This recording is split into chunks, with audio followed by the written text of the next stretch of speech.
আবির তখনও কি যেন বলে যাচ্ছে। মেঘ বসার ঘরে ফের তাকালো। সবার মাঝে দৃষ্টি পড়ল মালার দিকে। মালা নিষ্পলক চোখে আবিরের দিকে তাকিয়ে আছে। মালার চোখে মুখে ব্যাকুলতা স্পষ্ট দেখা যাচ্ছে। ক্লান্তিহীন দু চোখ অদ্ভুত এক ঘোর।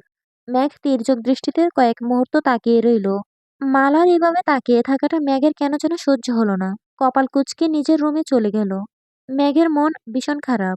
কিন্তু কেন তা জানে না। সন্ধ্যা থেকে রুমের লাইট অফ করে শুয়ে আছে। কেউ এসে ডাকার সাহসও পাচ্ছে না। বিয়ের তোড়জোড় আজ থেকে শুরু হয়ে গেছে। পাশের রুমে মালা, স্মৃতিদের হই হুল্লোড় শোনা যাচ্ছে। কিন্তু আবিরের কোনো সাড়া শব্দও নেই। তানভীরও নেই। তানভীর মাঠের এক কোণে বসে আছে। বন্যার সাথে সারাদিন যাবৎ কথা হয়নি। নগদে সালামি পাঠিয়েছিল, কিন্তু তার বিনিময়ে ধন্যবাদটাও পেল না। সেদিন বৃষ্টি আপু কল দেওয়ায় এখন বয়ে কল দেওয়ার সাহসও পায় না।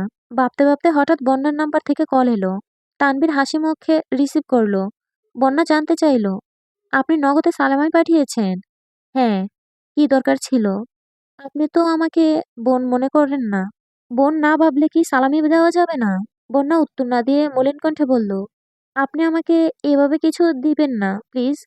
কারণ প্রতিদান স্বরূপ আমি আপনাকে কিছুই দিতে পারবো না। তোমার কাছে কিছু চেয়েছি? আজ হয়তো চাননি, তবে ভবিষ্যতে কিছু চাইতে পারেন। যা দেওয়ার সামর্থ্য আমার থাকবে না। আরেকটা কথা, আপনি আমাদের বাসার এদিকে আর আসবেন না।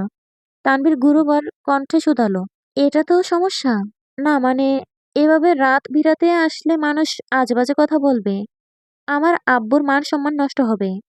তাছাড়া আমার জন্য পরে আপনাকেও হেনস্থা হতে হবে। আপনারা বড় মানুষ। আপনাদের লাইফ স্টাইল ভিন্ন। আমাদের মতো মানুষদের থেকে দূরে থাকা শ্রেয়। তানভীর কয়েক মুহূর্ত চুপ রইল। তারপর শুধালো, এগুলো তোমার কথা না বন্যা? আমার মনে হচ্ছে বৃষ্টি আপু এগুলো তোমার মাথায় ঢুকিয়েছে। বন্যা হিমশীতল কণ্ঠে বলতে লাগলো, আপুর কথা হবে কেন? এগুলো আমি নিজ থেকে বলছি। কোথায়? আগে তো কিছু বলনি এ কখনো। আগে প্রয়োজন হয়নি, তাই বলিনি।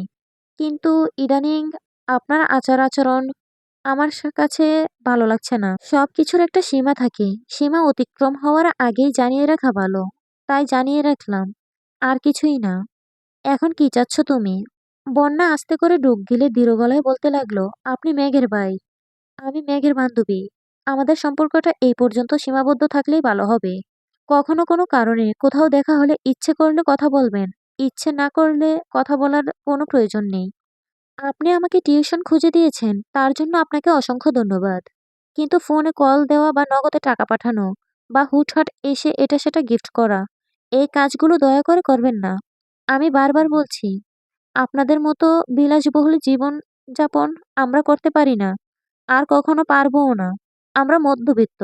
ঘরে না খেয়ে থাকলেও বাইরে কারো কাছে হাত পাততে পারবো না। আমাদের স্বপ্নগুলো আমাদের মতোই প্রাণহীন। আর কিছু থাকুক বা না থাকুক, আমাদের আত্মসম্মানবোধটুকু আছে। তাই সম্ভব হলে আমাকে আমার আত্মসম্মান বাঁচিয়ে রাখতে দিন।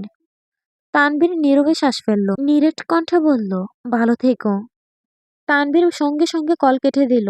বন্যা অবুঝ নয়। সে মেঘের মতো আবেগ নিয়ে কোনো কিছু যাচাই করে না। তানভীরের চালচলন বন্যা বেশ ভালোই টের পেয়েছিল।